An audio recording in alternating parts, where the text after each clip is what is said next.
And here we are on the final day of Spooky Month.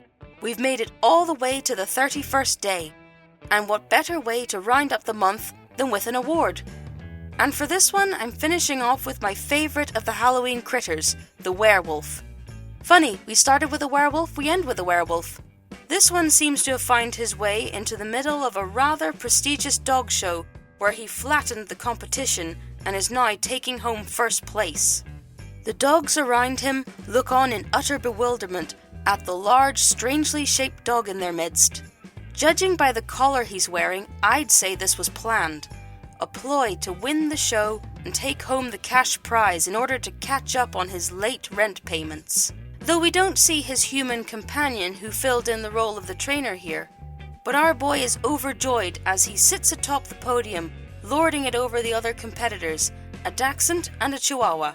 I chose a couple of small dog breeds to put on either side of him to make his size even more apparent. You'd think, wouldn't you, that at least one of the judges would twig that something wasn't quite right.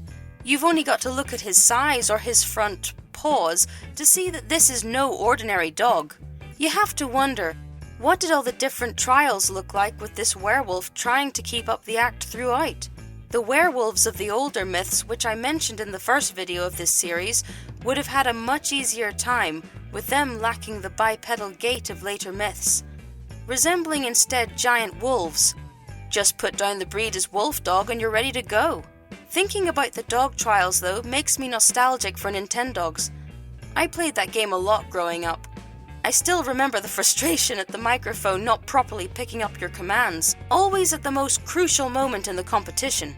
The most difficult rounds were the ones where you had to get your dog to stay in the commanded pose for a set amount of time, and all you could do was say the command and hope that you'd spent enough time on it and that your dog would hold the pose. Though for our werewolf here, that should have been no problem with his human intellect. Personally, I always preferred the agility courses with the jumps and other obstacles. They were easier, and a few visits to the practice course would be more than enough to set you up for competing. Imagine this werewolf trying to get through one of those tunnels.